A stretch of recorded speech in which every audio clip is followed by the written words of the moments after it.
And now, Brandon Thick Boy Schaub. Yeehaw! It is Monday, August 18th on this lovely Monday morning, coming in hot. How are you guys? Good? Kids back at school finally. I hear ya. We all get a little bit of a break from about 8 to 3 p.m.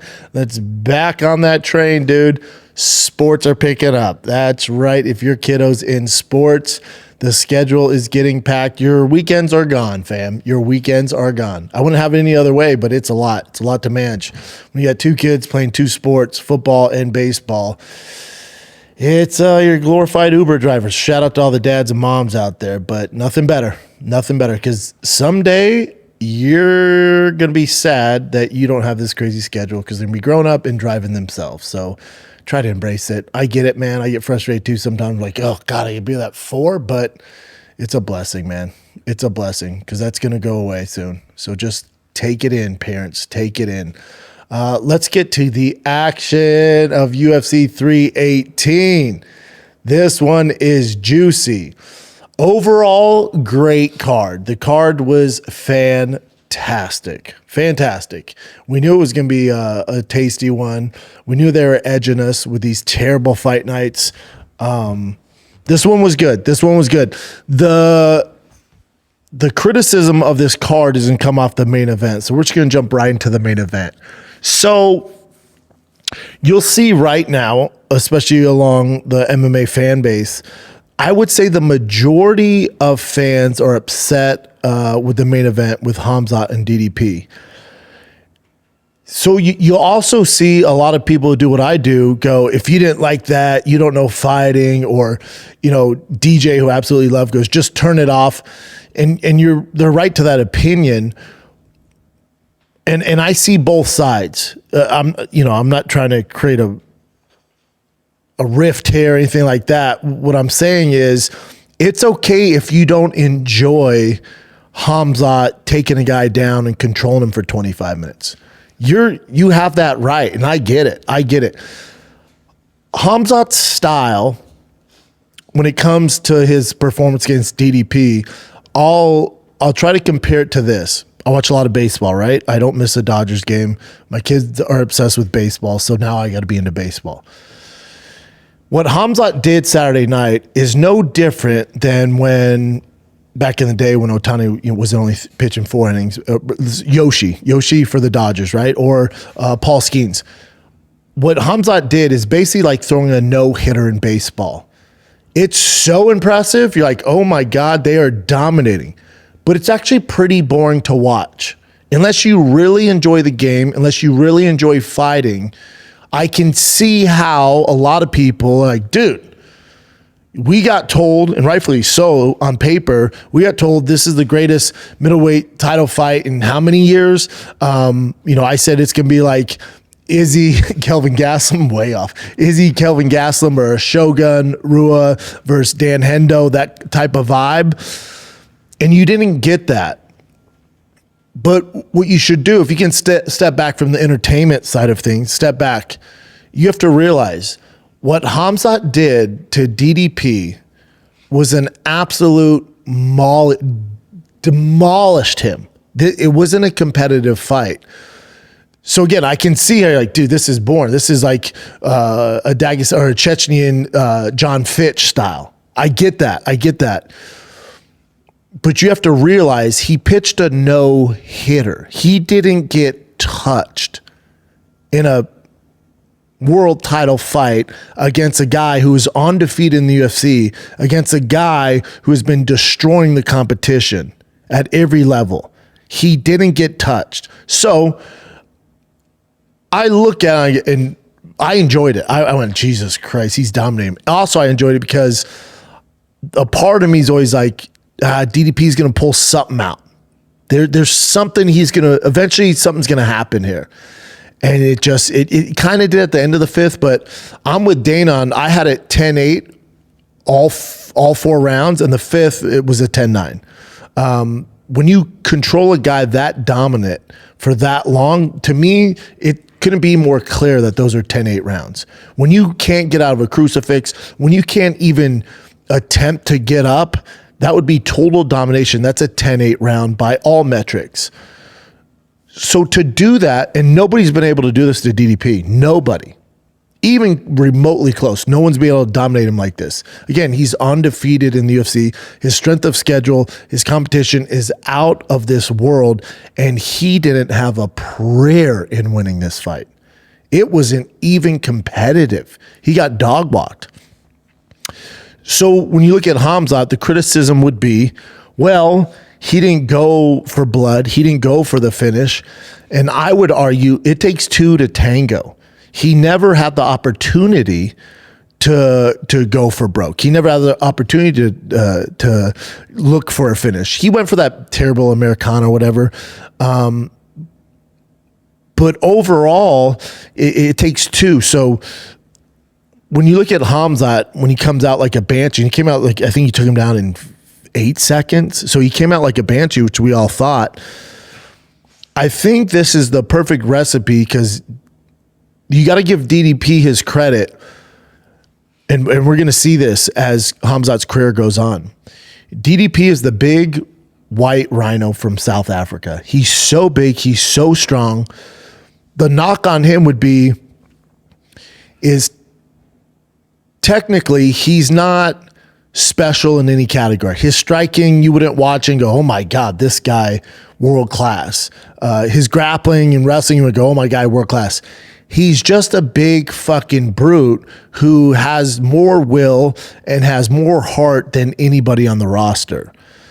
But unfortunately, when you mix that with a guy who also has the same will and the same heart, but he has an exceptional talent in grappling, that's going to overshadow whatever DDP is doing. And that's what happened. So the narrative of like, oh, he's a lay and pray, he's a GSP later in his career, he's this, he's boring, he lay and pray. I can understand how you come to that conclusion, you know, because it's confirmation bias after this last fight. But I would say part of that is because he's fighting DDP, and DDP didn't try to really get up, create scrambles, and create those opportunities for Khamzat to take advantage and close the fight out. So I think it's the perfect storm because you have this big brute who's versed in grappling. DDP is, you know, he's not a world champion,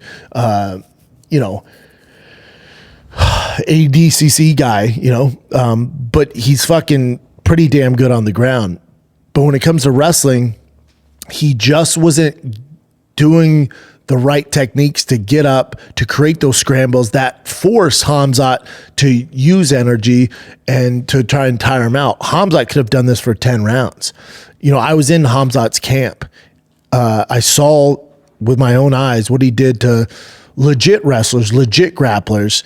It's the exact same thing, but he was finishing them because they provided windows of opportunity. They would create these scrambles and he'd get a hold of their neck. He'd get something.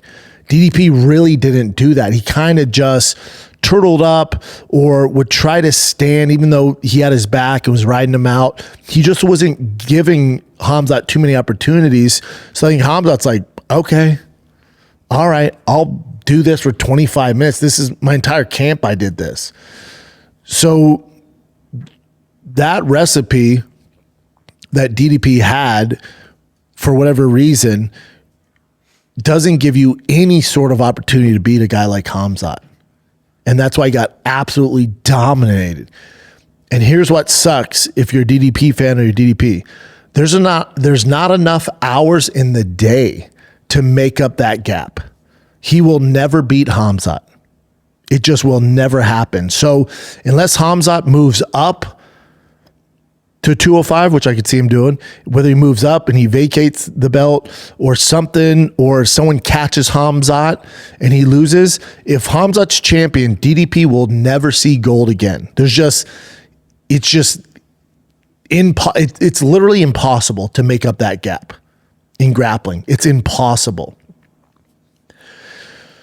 So then the next narrative that people are going to say is, well, who's next? The middleweight division, there's some contenders. And if you go to the top 10 for me in the middleweight division, we can go through the contenders. And again, I think this fight's going to age well for Khamzat and DDP.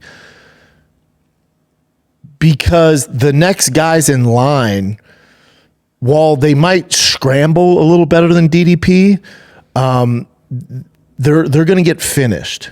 They're going to get finished. So a lot of people will say right now, RDR. He has a good guard, so Khamzat won't be able to lay there and do. Sure. RDR can't wrestle, and RDR is no threat on the feet either. So, and RDR will go for those transitions that will open up opportunities for Khamzat to finish him. I would bet my last dollar Khamzat finishes RDR. He's not as well versed, especially at this level when it comes to defense. He's not as physically gifted. He's not physically as strong as DDP.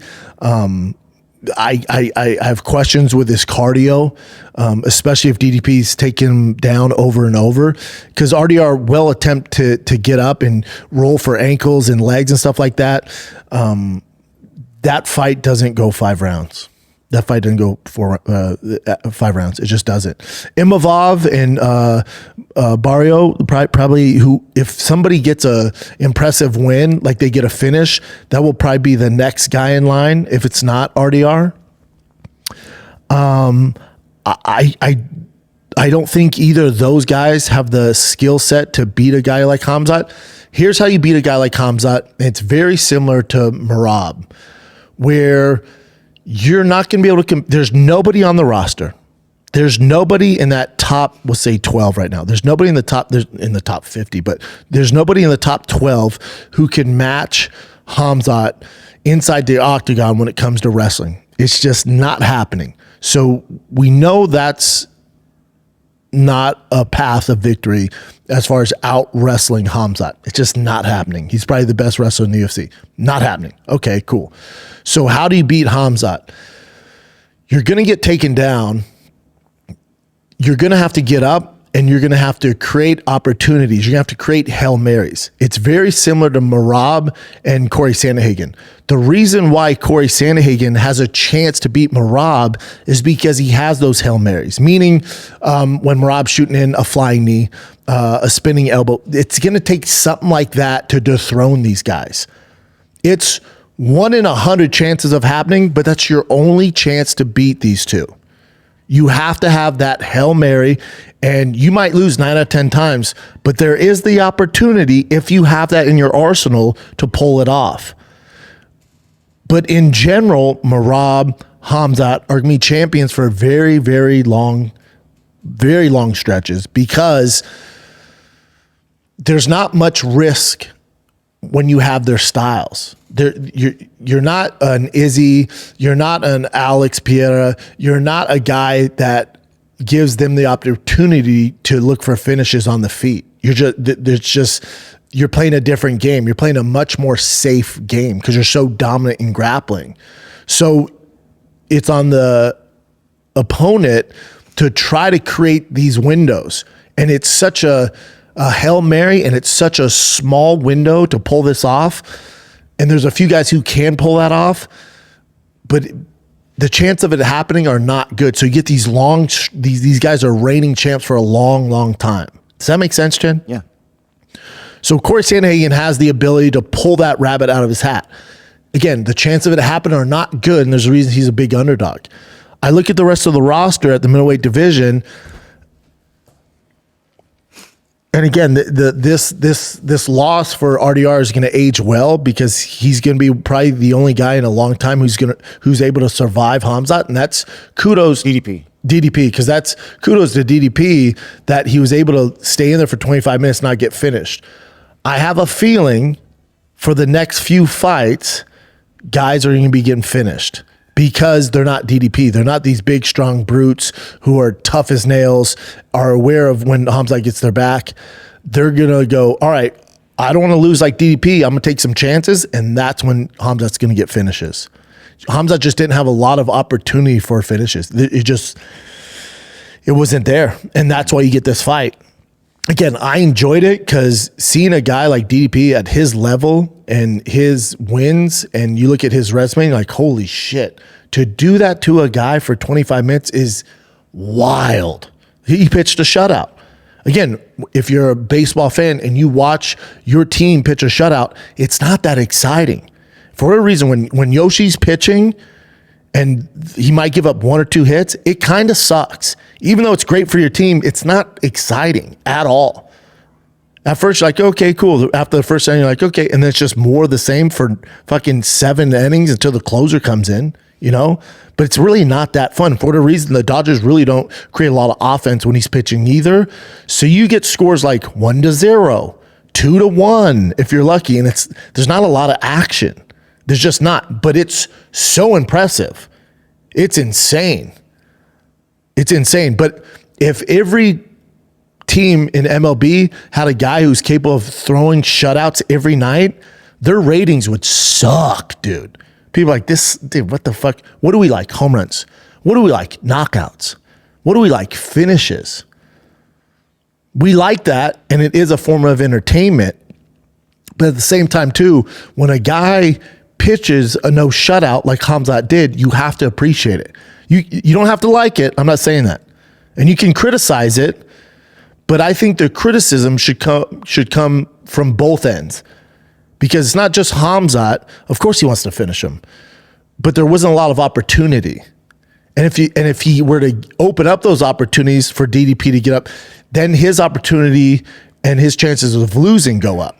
So you can see why Khamzat kept with this game plan. DDP's team's gonna have to answer a few questions. And I said this, after I came back from Newport and watching Khamzat at Jackson's camp. And I did camps with GSP, who's one of the greatest ever. I've done camps with Jon Jones. I've helped out Randy Couture. I've never seen someone in training more dominant than Khamzat. And I thought, I've been away from the game for a little bit. I haven't seen too many camps, so I didn't want to come on here and fucking suck him off too hard. And also, I'm not privy and I don't have eyeballs on DDP's camp, so I didn't want to be too biased. But unfortunately for DDP, what Khamzat was doing to world-class guys, man. I'm talking the who's who of wrestling and grappling. He was finishing them and fucking them up way worse than DDP. I didn't want to come on here and ride him too hard, but I probably should have. But I just didn't know what DDP was capable of because he keeps winning. He is unorthodox style. It's hard to kind of bite into and really embrace, So it's like DDP always figures it out. Maybe he'll figure this out. And that's why the fight was interesting to me, because even after the 3rd round, I was like, something's going to happen. He'll figure something out. And the coaching inside the corner, there wasn't I don't think they knew what to do. There wasn't a lot of coaching going on. What do you say? Your fighter doesn't have the skill sets to defend the takedown. Now, a lot of people say, oh, well, his hips, and he never did this. I'm telling you, I've seen guys with the correct technique try to do it, and it didn't work. And this just validates what I was thinking and wasn't expressing. Khamzat is out of this world talented. The stuff I saw him do to world-class wrestlers, world-class jiu-jitsu guys, I'm telling you, there's not a guy on the roster. And I know what you're thinking. Well, a guy like Fluffy Hernandez or a guy like Sean Strickland or insert whoever you want. RDR. They're going to be able to, create more scrambles like Kamaru Usman did. I'm telling you, those guys don't have the background to beat Khamzat. The only guy that does is a guy who's going to take a chance. He's going to get taken down. He's going to get beat up and pulls off that fucking Hail Mary and throws a flying knee, and Khamzat, for whatever reason, doesn't see it and it catches him. The only way to beat a guy like Khamzat, a guy like Merab, is by catching them. And the odds of catching them are so fucking low, these guys are going to reign for a very, very, very long time. So if you don't like that style, I feel bad for you. The good thing is for the UFC is pay-per-views don't matter anymore. So if you have a dominant champion who's just winning based off wrestling and grappling and control, it is what it is. So now, if I'm the UFC, you're hoping that people tune in to watch these guys lose. But again, the narrative that Khamzat's some lay and pray guy like a John Fitch type isn't real. That narrative is coming from his most recent fight, and that narrative should take into account his opponent didn't allow him the opportunity to find the finishes. And that's kudos to DDP. Because again, y'all gonna see his next few matchups, those guys aren't gonna make it 25 minutes. I would bet my last fucking dollar. Those guys do not last 25 minutes. It's not a knock on them. It's that style. All right, let's take a little break here, and then we'll jump right back into this juicy-ass UFC pay-per-view, Khamzat DDP, because this is the last month to win my TRX. Anything you buy, your boy's using Shopify. Picture this. It's midnight, you're laying in bed, scrolling through this new website you found, hitting the add to cart button on that item you've been looking for. After 15 minutes, you decide you've done enough damage to your wallet and decide to check out. You remember that your wallet card is in the living room. You don't want to get out of bed to go get it. Just as you're getting ready to abandon your cart, that's when you see it, that purple shop button, that has all of your payment and shipping info saved, saving you time while you stay warm and cozy in your bed. That's Shopify. There's a reason that so many businesses sell with it, like Drive Fast All Gas. Go enter the giveaway right now at drivefastallgas.com, because Shopify makes everything easier from checkout to creating your own storefront. All right. So Shopify is the commerce platform behind 10% of all e-commerce in the US of A, from household names like Mattel and Gymshark to brands like Drive Fast All Gas. Shopify gives you that leg up from the day you sign the dotted line. Ready to go templates to express your brand style. Forget about the code. Tackle all those important tasks in one place, from inventory to payments to analytics and so much more. Did I mention the iconic purple Shop Pay button that's used by millions of businesses around the world? It's why Shopify has the best converting checkout on the planet. Your customers already dig it, so get it done. So if you want to see less carts being abandoned, it's time for you to head on over to Shopify. Cha-ching! Sign up for your $1 per month trial and start selling today at shopify.com/Schaub, all lowercase, SCHAB, all lowercase. Go to shopify.com/Schaub, shopify.com/Schaub, all lowercase. Cha-ching! The only guy who could probably go toe-to-toe if it was just wrestling would be Bo Nickel. And Bo Nickel is so frustrating to me. I love Bo Nickel. You guys know this. I'm on record saying how much I like him. If you remember when he first came to the UFC, he said he could beat Khamzat. And then he learned the hard way that you got to do what you're great at.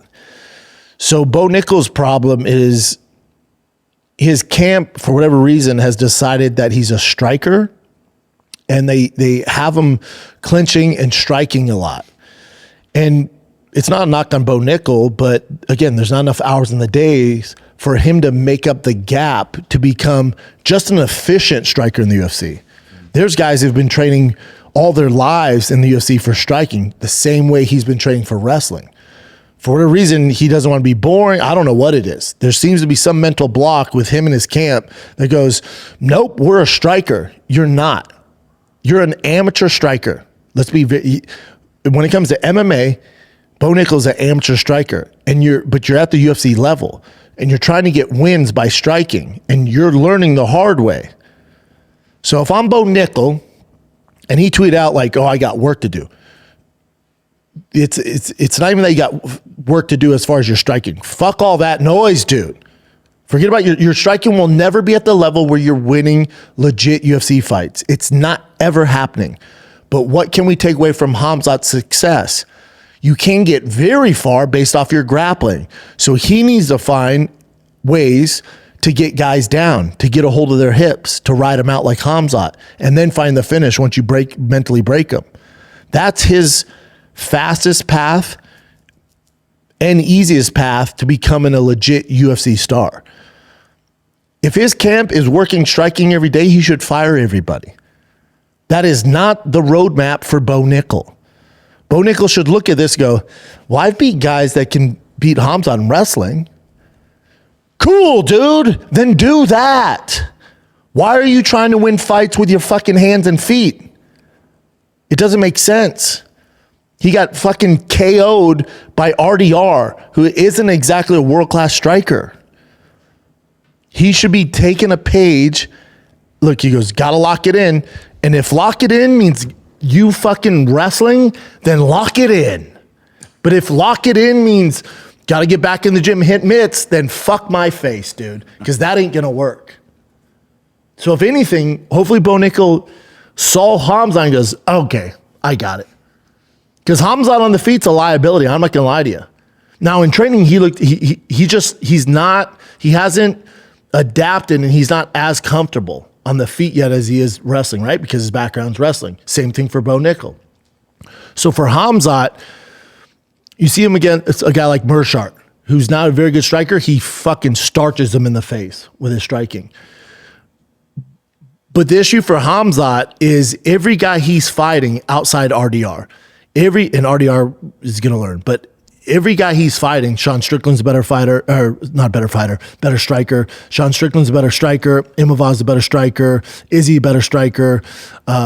Baralio's a better striker. Fluffy's a better striker. Robert Whitaker was a better striker. So notice he's not trying to keep it on the feet because he knows that's their only opportunity to win the fight.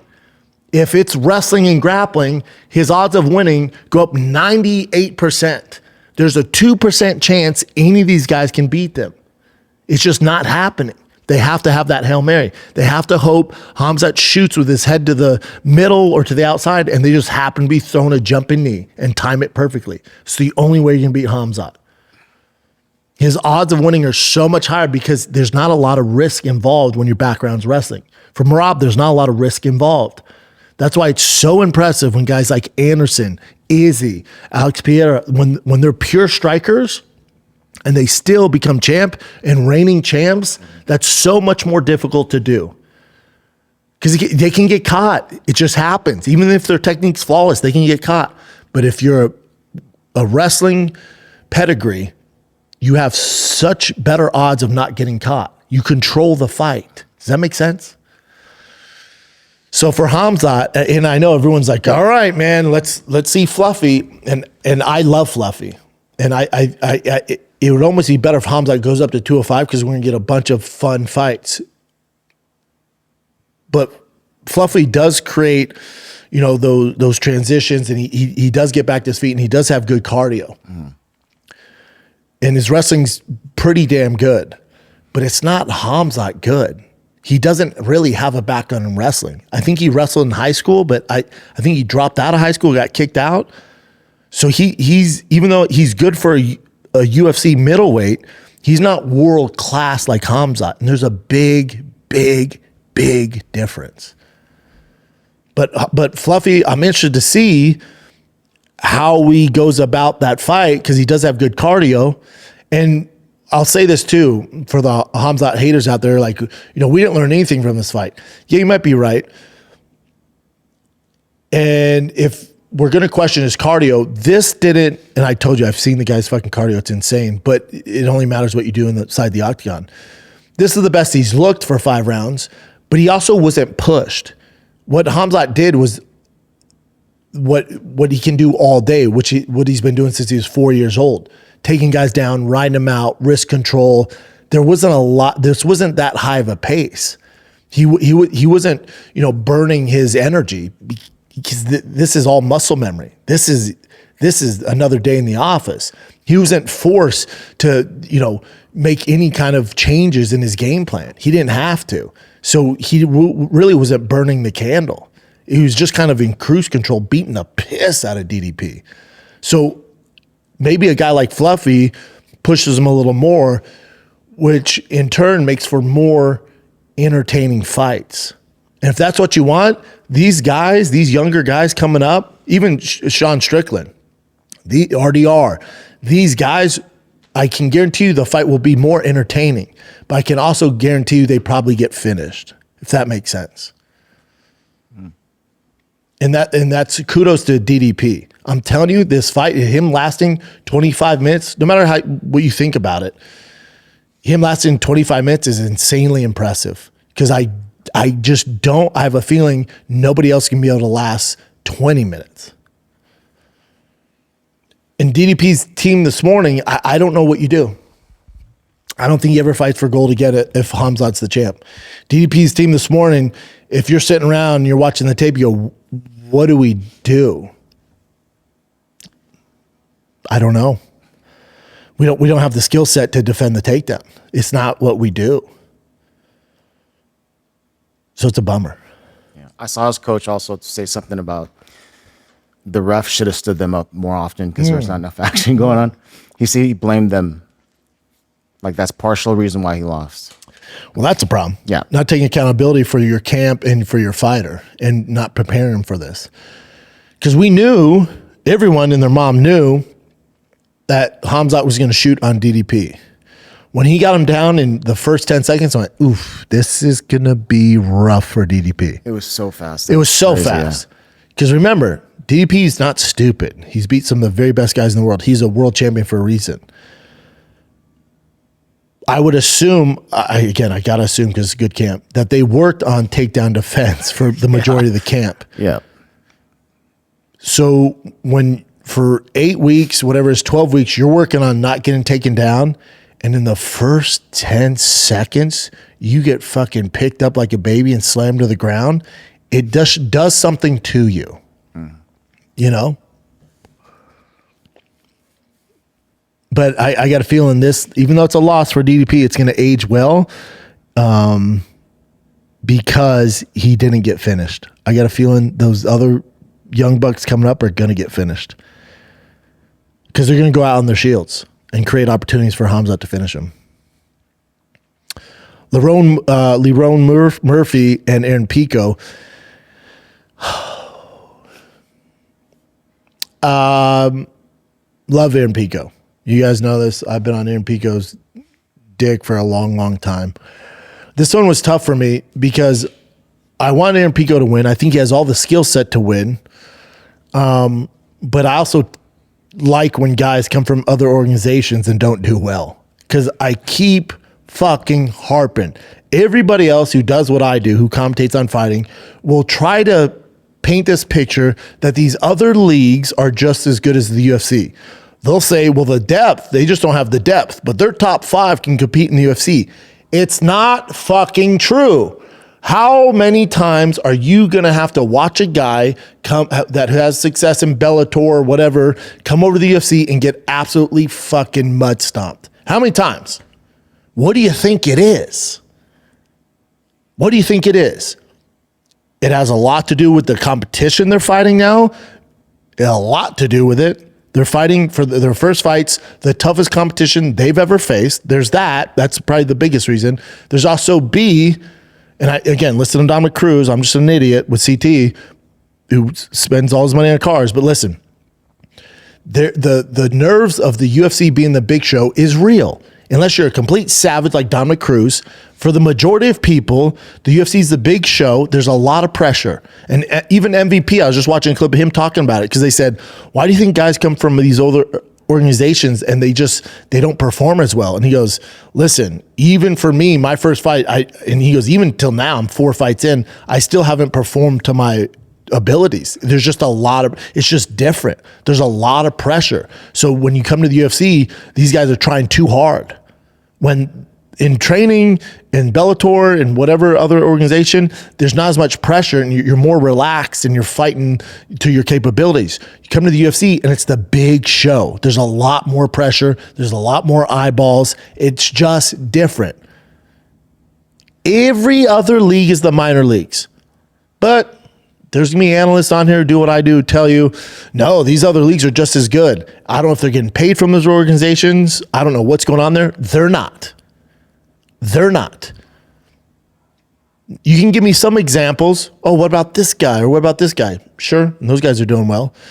But the overall assessment of guys that come from other organizations into the UFC, they don't do well. They just don't, because they're coming from the CFL to the NFL, and there's a big, big difference. But because the UFC is the big dog in town, they're the big pony, everyone wants to hate on them. I'm telling you, it's fucking different. It just is. It just is. It will always be that way. It will always be that way. For Aaron Pico, it's like you have this generational talent. He does everything well. You heard DC talk about it on the broadcast, where if he would have stuck with wrestling, he would have been an Olympic gold medalist. When his wrestler beat Aaron Pico, he celebrated like they won the world championship, because that's how good Aaron Pico was when he was 18. Then he left wrestling to pursue MMA. He checks every box that you'd want for a prospect who's going to be world champion. Phenomenal wrestling, phenomenal boxing, great cardio, great camp. But there's just something that when everything's on the line, he just doesn't get it done. And it's such a fucking bummer. For whatever it is. For whatever it is, there's just when he had the big fight at Madison Square Garden that I worked, and I labeled him the LeBron James of MMA, and this kid, and he gets choked the fuck out in like the first minute. You're like, oh, Jesus Christ. All right, he's young, but he ain't that young anymore. I think he's 28, but he's 48 in fight years. He's 48 in fight years. He's had a lot of wear and tear from amateurs to now. There's a lot going. So he's 28. So he's not the young kid anymore, really. You know, his prime's 30, but again, prime's tough because he has a lot of miles, man. He has a ton of miles. And I just don't do this because I'm an Aaron Pico fan. When he came out, within the first 30 seconds, when he was so aggressive, I looked at my wife and went, he's going to get knocked out. She goes, no. I go, he's so aggressive, and his head is over his feet. So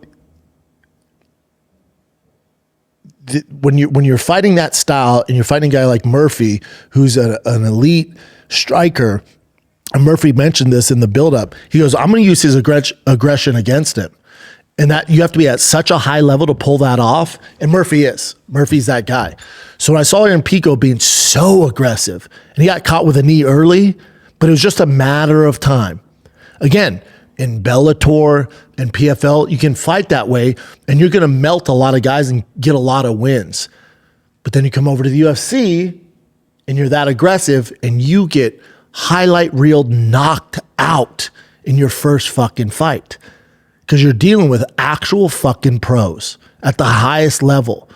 And when they see that you just have these holes in your game, it's just you might get wins, but when you start fighting the top 15, all that goes out the window. Those guys see this glaring hole, and they're going to take advantage of it. So for Aaron Pico, it's just, I don't know what you do. I don't know. Now, they're going to give him his next opponent, probably be, they're going to dial it back. And okay, he's not a top 10 guy. We thought he was. We were wrong. And he's going to get some wins. But unless he makes those mental corrections, this is going to continue to keep happening. I don't know what you do, but I hope if there's a mental coach or something, he's with Jackson, who's great with the mind games. I don't know what you do. And it's a bummer. But they'll dial it back. Unfortunately for him, he's supposed to fight Mosar.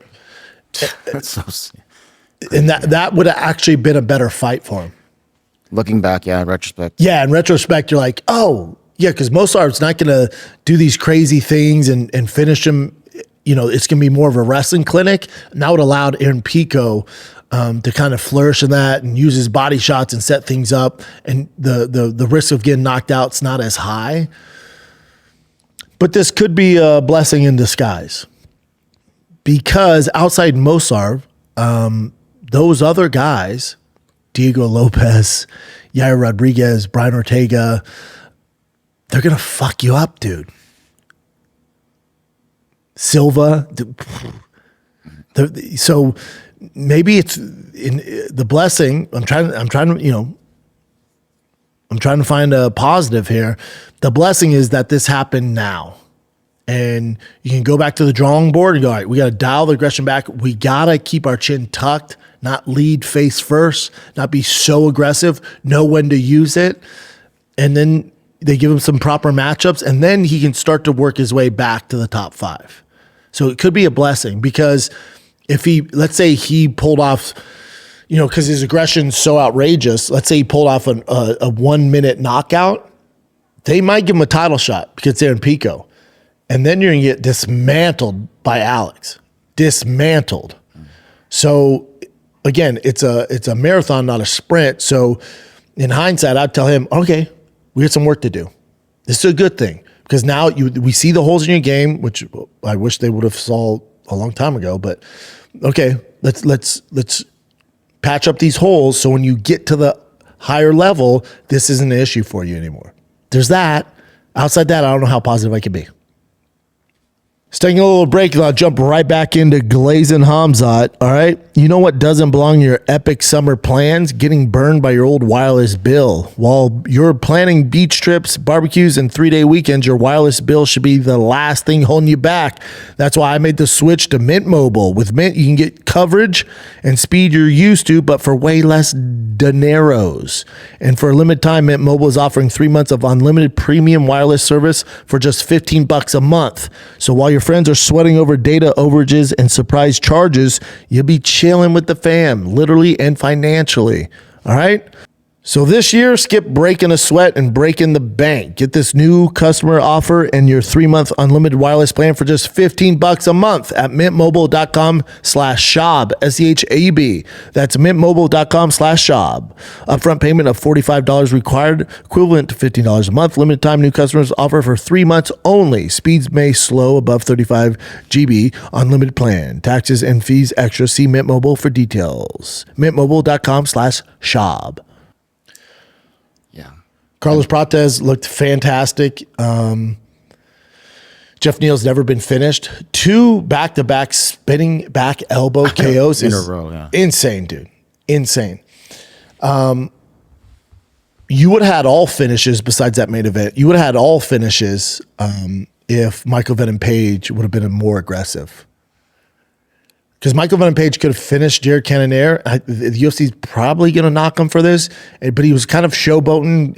And I love Michael Venom Page. He looked great. But he probably should have finished him, you know? But he let him wait around. Then that 3rd round got dicey for him. That's why you don't do that shit. For Carlos Prates, such an important victory for him. But also, this goes to show you how good Ian Gary is. My takeaway was, I knew Carlos Prates the man, but my takeaway was, how fucking good is Ian Gary? Carlos Prates didn't have a chance against him. You know, he needs that aggression. He needs that guy who's going to play the game. Your takeaway from that should be like, holy shit, Ian Gary's good. So is Carlos Prates, but Ian Gary's fucking good. Tim Elliott looked fantastic. Kai, your boy Kai, who's an international superstar. Yeah, 2 losses in a row. Weird, right? Yeah. Dominating outside the UFC. Comes here, gets fucked up.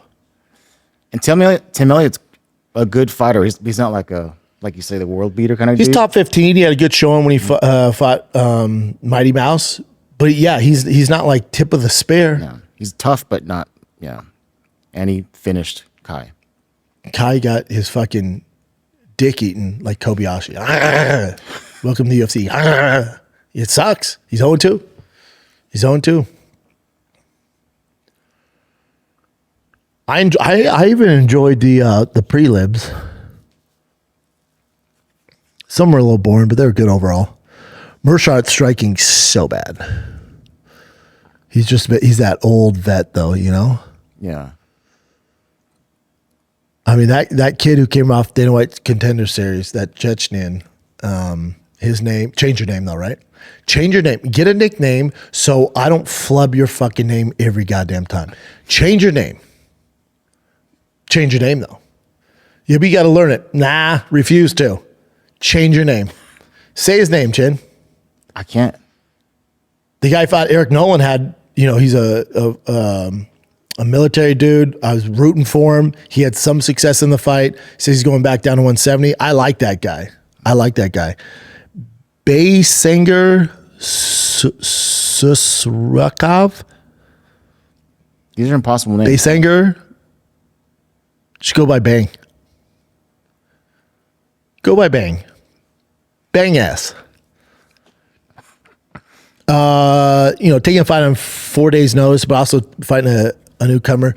He has a lot of charisma. There's something about him, but he has a long ways to go. Long ways to go. But I like those young guys. I like following those young guys. The card overall was fantastic.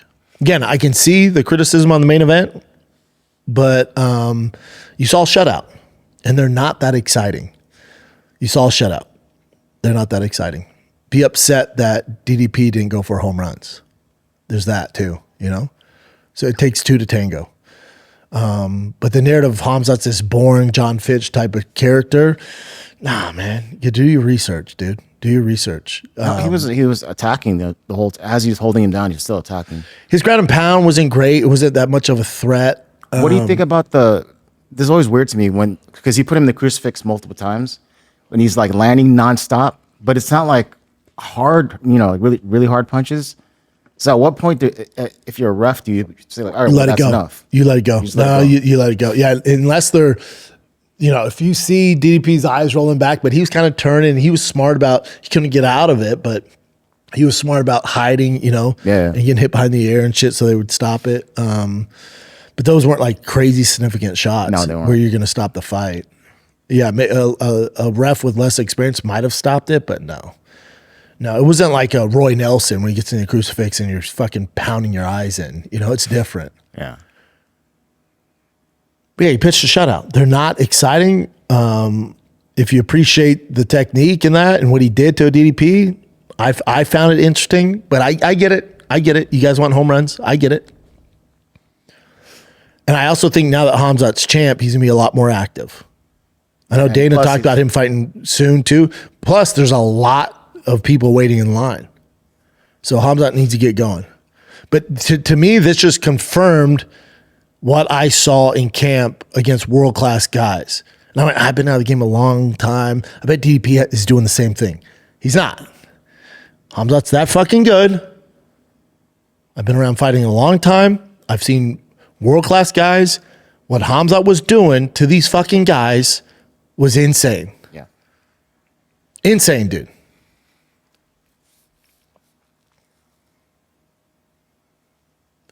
And y'all gonna learn that DDP's the toughest guy to ever fight in the UFC, because I would assume the next contenders coming up, they're gonna get fucked up by Khamzat. They just are. He's that fucking good. He's that good. Lerone Murphy is gonna be fighting Volkanovski next. Mosarv's like, what about me? It's like, dude, you fought like once in 3 years. That's a great fight, though. Murphy and Fuck yeah, take my money. Yeah. And Volk wants that fight, too. Murphy has a great story, too. They just got to get that out more. Michael Venom Page at middleweights. I like him at middleweight.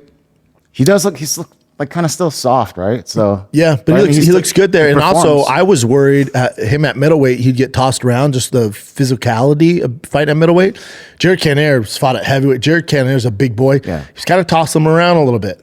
The strength wasn't as much an issue as I thought, so I'd like him to stay at middleweight. Even there's so many fun matchups at fucking welterweight for him, but at middleweight, there's also a lot of good fights. You wouldn't watch MVP versus, say, Strickland. You wouldn't watch MVP versus Izzy, even though they're boys, fight each other, but kill each other. No, literally anyone. MVP Robert Whittaker's a fun one. Yeah. MVP Paulo Costa. Come on now. There's some good fights for him at middleweight. Yeah. All right, what do you got, Jen?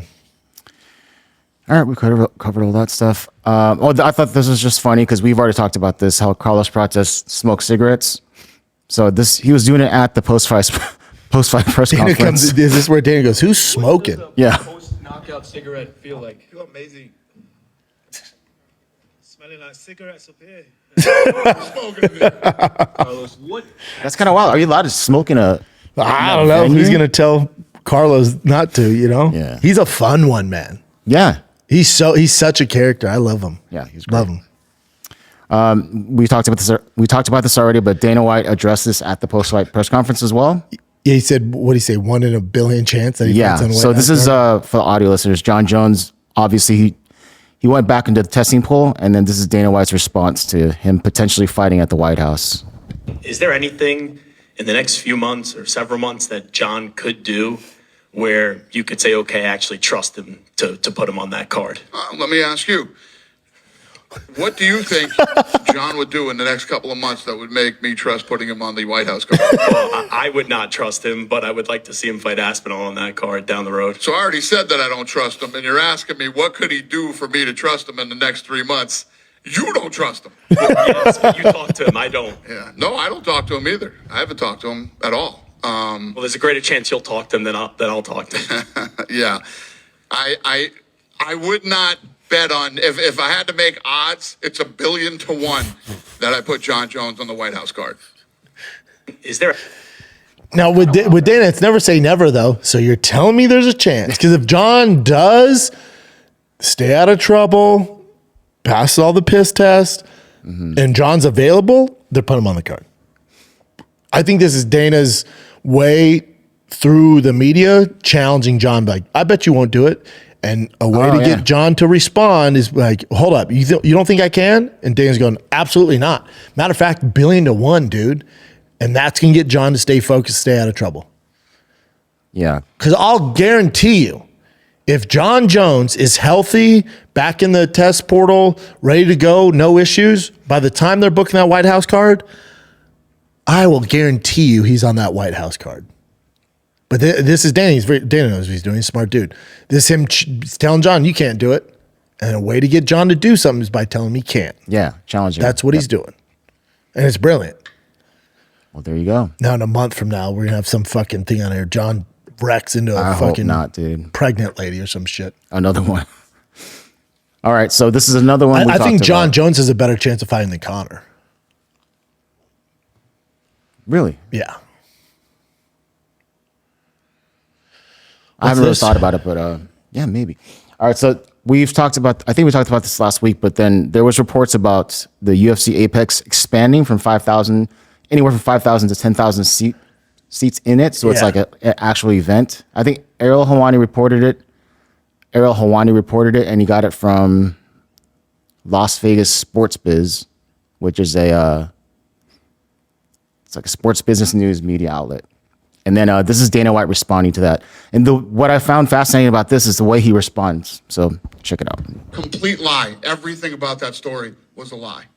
There was a report that the UFC Apex is going to be expanded to have like 10 to 15,000. That was the biggest bullshit story ever written. It's fucking unbelievable. They quoted people that literally said nothing to them, never spoke to them or anything. That entire story was a fucking absolute bullshit lie. The craziest thing we've ever seen. I fucking called Lene and said, Lene, this whole story is a lie. Everything about it is a lie, including the people that they quoted. Never talked to them. How does that happen? How does that happen, Lene? She's all, huh? UFC. What did she say? What's the answer? Okay.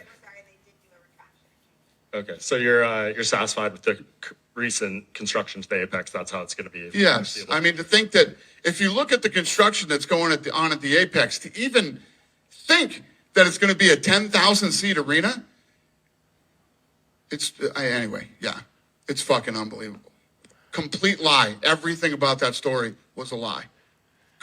Yeah, the PR lady's like, I can't control if people are bullshitting. Like, I mean, why is he so like he went off on him? Like, it's just a rumor. So it's like we were all pretty crunk about it. I was like, yeah, that would have been nice.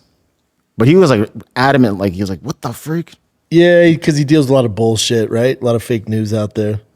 So he's probably like, how's this a fucking thing? Let's take a little break here and I'll jump right back into glazing the boys that just fought. All right. This episode of the Schaub Show is brought to you by Progressive Insurance. You ever find yourself playing the budgeting game, shifting a little money here, a little money there, hoping it all works out? Well, with the Name Your Price tool from Progressive, you can be a better budgeter and potentially lower your insurance bill too. You tell Progressive what you want to pay for car insurance and they'll help you find you options within your budget. Try it today at Progressive.com. Progressive Casualty Insurance Company affiliates. Price and coverage match limited by state law, not available in all states. Progressive. Let's get back to the program. All right. We were talking about Aaron Pico. He released a statement. I feel bad for him, man. What's that? I love Pico. I just feel bad for him. Oh, give me one sec here. Last night wasn't my night. That's the fight game. But again, Aaron, it doesn't have to be the fight game. It's a fight game because you're fighting so fucking aggressive. He was amazing, but then like you That's said, how it goes. Like, die on your shield, right? That's why we love Aaron. But it's like, buddy, you're playing a game where this is how it goes. But he had the wrestling capabilities. It's your first fight in the UFC. Take the guy down, get the feel of the lights, get the feel of the crowd. Once the guy's tired, then you can be aggressive. To come out the gate like a fucking banshee with striking against a striker, probably a bad fucking idea, dude.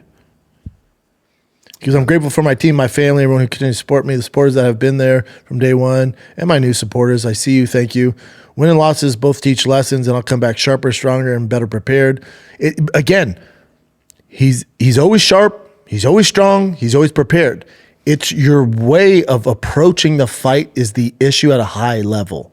You're taking too many chances against world-class guys, and it's just derailing your career. That's what this is. yeah.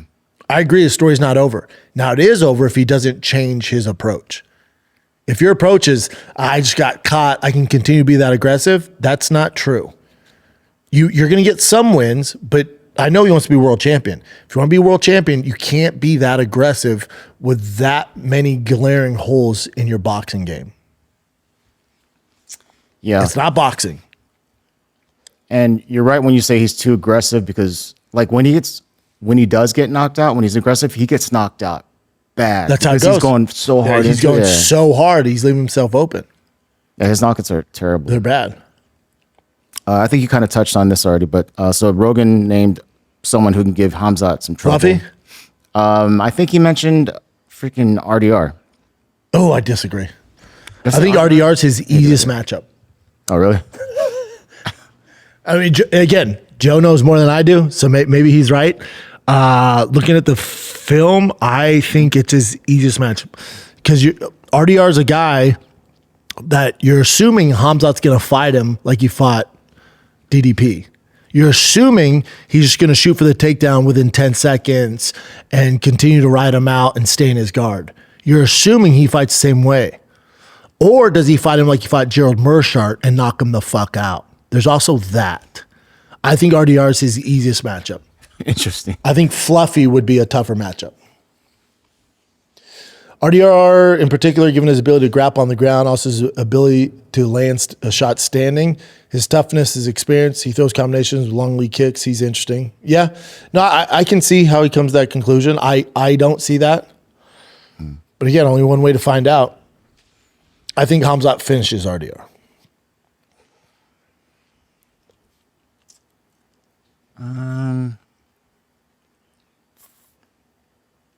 We looked at this. Who did Kamaru Usman reveals who would give Khamzat the best fight at middleweight following the UFC 319. Who'd he say? I think this is maybe where he says Fluffy. Let's see. Yeah, Fluffy. That's tough. He goes, it's tough to say. There's talent right now in the middleweight division. Anthony Fluffy Hernandez, I love what he's doing so far.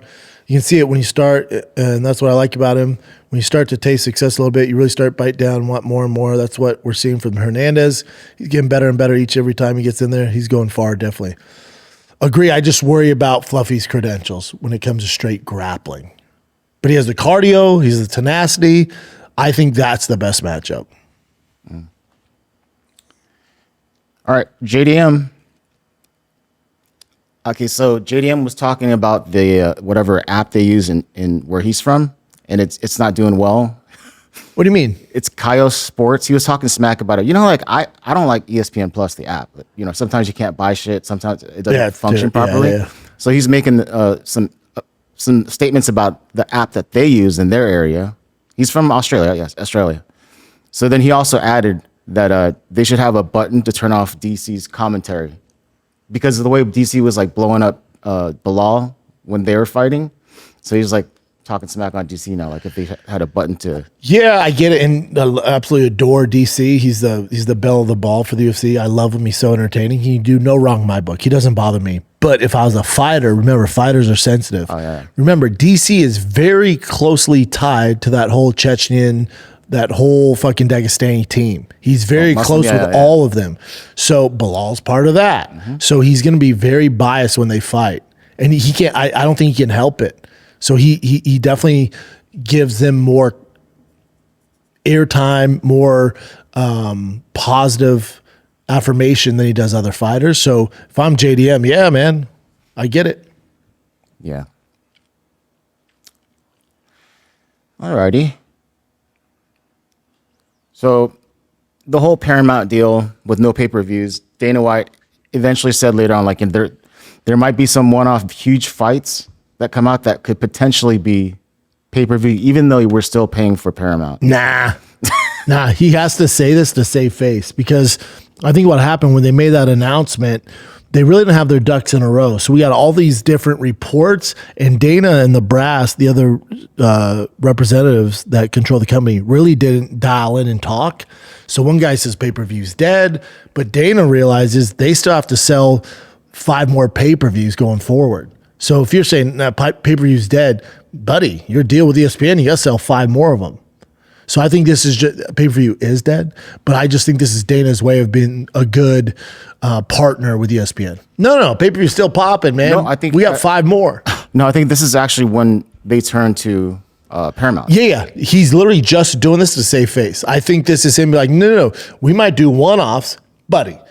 If you're giving us dope, great cards on CBS 4 times a year, and we're getting the fight nights on Paramount Plus, dude, the chances of I guess you could do a pay-per-view if it's like a Connor card. Who could you really do? Their numbers are dying pay-per-view. The pay-per-view has been completely unfolded, does not work anymore. So it would have to take a special, like maybe a Jon Jones Aspinall. I could see him doing maybe something like that. But even then, Paramount and CBS, I'm like, hold up, the fuck? No. That's going on CBS, Bubba. We're paying you $7 billion. 2.7, yeah. $7.7 billion. It's going on CBS. He's just saying this, and I bet you he changes his tune January 1, 2026. Do you think now that they've switched over, they've already made, they're going to be making 7.7 bill? Do you think this is a time that they could actually do those crossover fights that people have been talking about? Crossover? Like Francis Ngannou is with PFL, UFC fighters, and they just do a fight. And that might be like a pay-per-view? No, because there's no benefit for the UFC. They're a partner with PFL. That's a sinking ship. Francis fought on there, and there's nothing there. Like Francis' numbers did awful. So UFC's like, we're good. Because they don't need anybody. I know they don't need it. That's what I'm saying. So more now than ever, there's no incentive to do it. They're not going to give any shine to PFL. All righty.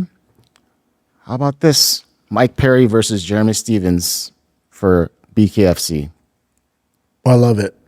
Yeah. And Jeremy's been back in, he's like kind of with the UFC and kind of not. Well, it was in his hometown, so they brought him back. Mm-hmm. But again, he's one of those guys who flourishes in bare knuckle, just like Mike Perry. This fight's fucking awesome. Dude, for whatever reason, when I moved out here, I have Spectrum TV now, and it has BKFC on there, it has BYB. I watch all of it. I don't miss Nice. BKFC. They show the replays on there. I never watch them live. I probably should. I'd probably watch this one live. But they show all the replays on there. BKFC, BYB. I watch all of it. All I watch is fighting and baseball. All righty. This is not a big deal, but this is just the card seems to be finalized. That main card is so filthy. So UFC 320. That's UFC going to ESPN. We got you. I know we have 4 pay-per-views left. We said pay-per-view's dead. We're going to do our best to give you the best product. Here's Anklaev, Alex Pereira, great main event. Marab, Corey Sandhagen, yes, sir. Excited for that one, yeah. Yuri, Khalil Roundtree, yes, sir. The Magomedov versus Joe Pyfer, yes, fucking sir. This is great, dude. Yeah. It's a great, great main card. And speaking of Alex Pereira, this is him in a new movie. An A24 Ooh, that always movie. worries me. And A24, they make some really good movies. They did the Mark Kerr one with the A24 's Rock. great. Yeah. So this is what he looks like here. 그게요? Don't know. Okay, silence please, everyone ready? He's all covered up though.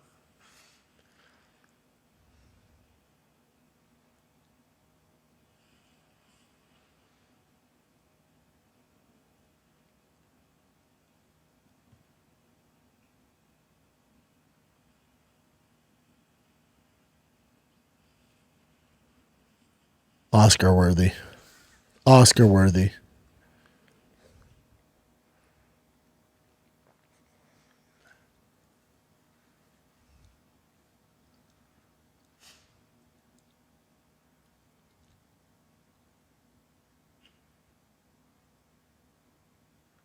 Like that. Does he talk at all? There he goes. I always get worried when guys are fighting and then doing movies. The history would show it hasn't worked out for him, but Alex is a different animal, so maybe he can pull it off. But if you go back to the days of Ronda, Woodley, a lot of guys that star in movies, and it takes away from their training. It's Cyril Gahn. It's usually not good. I heard that the Cyril Gahn, I didn't watch it, but I heard it was like a pretty good movie. Sure. And I heard like he's just like mainly the main star or some shit like that. But he's great. There's a time and place for that. I don't think it's while Not you're when they're pursuing a world championship title. I don't like it. When I see it, I go, oh, that's not good. This is Sean But O'Malley. you got to capitalize, so I get it. It's a fine line to walk. Yeah.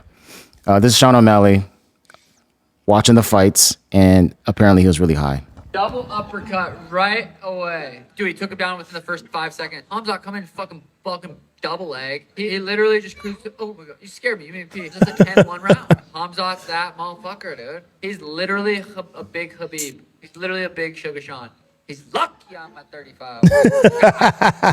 Chimaev is on DDP's back. Snap kick to the lips. DDP's up to his feet. Nothing really happened. Stand him up. Oh! DDP is up. DDP is down. DDP's about to win this decision. He's about to steal the fight. I think DDP just absolute heart won that fight. I think it should be who won the last round. So technically, I beat Marab in the first fight. What a fucking freak of nature. Yeah. Double. That should be the takeaway. What a freak of nature. He's so high there. Yeah. It's so funny. His kid scares me. He's, oh my God. I peed. He's so funny. He's lucky I'm at 35. I love it. Have you seen this guy? He's been popping up on my on Instagram a lot. He's a fighter, a German fighter, and he just has this crazy look. I haven't seen him. Vosgrone is so unique. His nickname is the Neanderthal. Er kommt aus einer Region in Deutschland, die auch das Neandertal heißt. Frederik ist das 8. Weltwunder.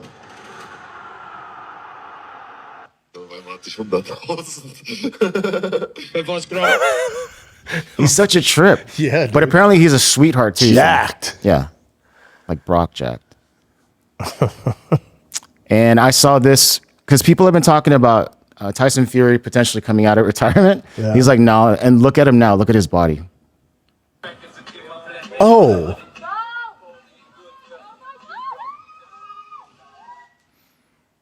And It looks like he's living life. He's living life, but he's Get like that spare tire though. Yeah. But whenever he's not in camp, he just blows up. Like when he does stop and retire, he's gonna get big. I mean, this is pretty damn big, but yeah. Yeah, he's a big boy. Yeah. No, he ain't fighting anytime soon. Is that it? Wait, there's an old picture of him where he's kind of lean. Let's do. What was this one? Hold on a second here. Oh, this is DDP after the fights. Uh-huh. And he just doesn't look normal. You'll see. Let's drop the music here, but right here, just look at him. People are filming him. I think no. So this is from an influencer in, I think, Australia, and they're filming him. But he just seems like he's out of it. He's sad, dude. He just got dominated for 25 minutes. But his mouth, you see his mouth looks like it's kind of like. We got punched in the face. I know, dude. Fucking I get 3,000 times, Chen. Yeah, he's bummed out. He's sad, dude. He's fucking bummed out. Because you're going back to the drawing board and there's not much to chew on. What do we do? You know, it's like he wanted to be the greatest of all time, and it's, that dream got snatched from you. He became champion though, but I get you. Yeah. But that's not enough for him. That's not what he wanted. He wanted to be the greatest of all time, and it's not happening. It's heartbreaking. With Khamzat. It's heartbreaking. Yeah.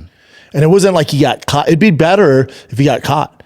If he would have got submitted in the first round, if he would have got clipped in the first round, that would have been better. When you get dominated for 25 minutes and he gave it his best. He gave it his best, and there was not a glimpse of hope. You go back Monday like, fuck, what am I going to do? And the answer is nothing. The answer is nothing. The answer is you have to hope Khamzat gets caught by one of these other guys and you get one win and jump back up there. But then what? Then Khamzat's going to come back, dude. And you just don't have the skill set to beat him. Or you hope he goes to 205 and then you can go. But the dream of being the best ever, that's gone. Or he could go to 205, right? Yeah. I like that for DDP. Alrighty. So this weekend there's a fight. Fight night, it's good. Yeah, and it's in China. So guess what time this is going to be? 7 a.m. Close. 5 a.m. Our time. Ooh, Central. I'll be up though, baby. I'm one of the few that are going to watch it live. But dude, I didn't realize Brian Ortega and Aljamain Sterling on the card. Great card. Sucks to fight in China, but great card.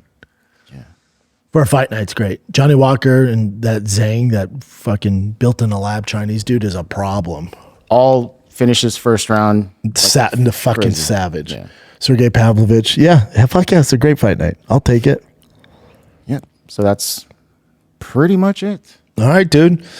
Well, thank you guys for watching, liking, subscribing, doing all this stuff. Shoot, dude. What is it? August 18th. 18th, yeah. So you got 2 weeks left of this giveaway. Like I said, I'm sick of promoting it. We got a bunch of new shit dropping, a bunch of other ways to earn extra bonus entries. But the TRX is going away at the end of the month. Thank God. I'm sick of moving this thing around for my cars, sick of driving it.